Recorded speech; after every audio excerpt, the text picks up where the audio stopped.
My name is Dianne Hughes, and I work for Martin County in the Public Works Department and in the Ecosystem Restoration and Management Division.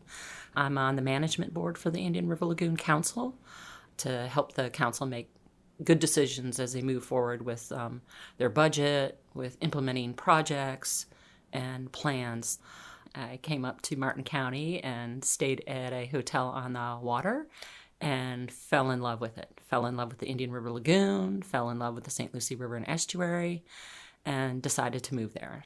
I like to be on the water all the time, fishing or boating or kayaking or snorkeling, but doing those kinds of things right now aren't something that I'm interested in doing.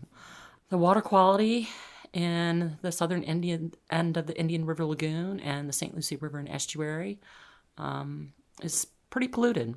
The problems associated with the lower end of the Indian River Lagoon are primarily related to Lake Okeechobee and the discharges that we receive from the lake. You know, the Army Corps of Engineers operates the gates that allow the water to flow to our estuary and cause our estuary to go fresh.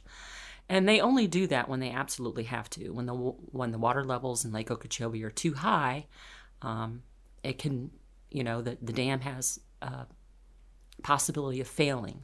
Those discharges will typically send our estuary into a completely freshwater environment. We lose all the salt content. Typically with those discharges also, when they occur in the summer, they come with algae blooms. There's typically an algae bloom on the lake almost every summer. And when they send that water to us, it sends the algae with it, the cyanobacteria. It's a Microcystis aeruginosa.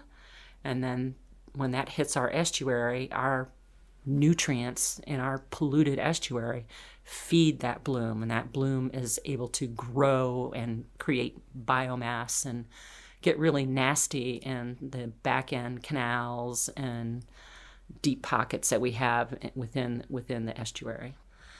Today, I would be terrified to have my grandson in that water.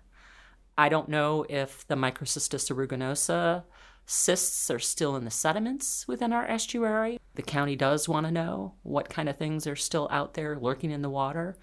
We're getting involved in doing phytoplankton monitoring along with the South Florida Water Management District because we want to know what kind of phytoplankton is in our estuary.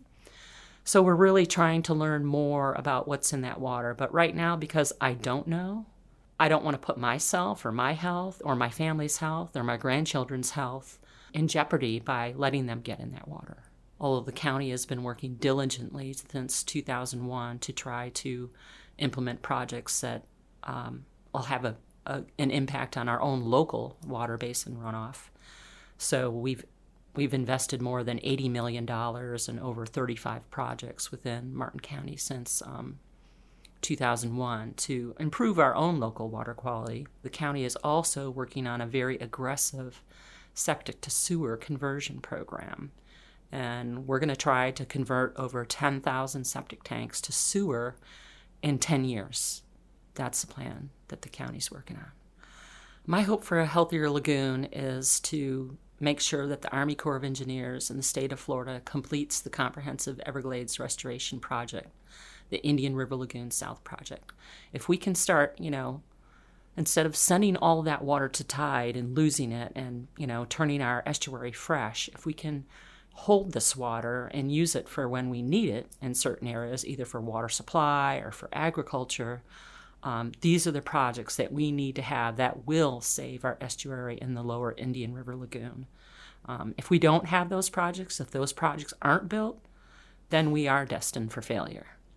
Yes, I am hopeful. We all have to work together to save the Indian River Lagoon. We all have to want to do it. We all have to be one lagoon, one community, one voice.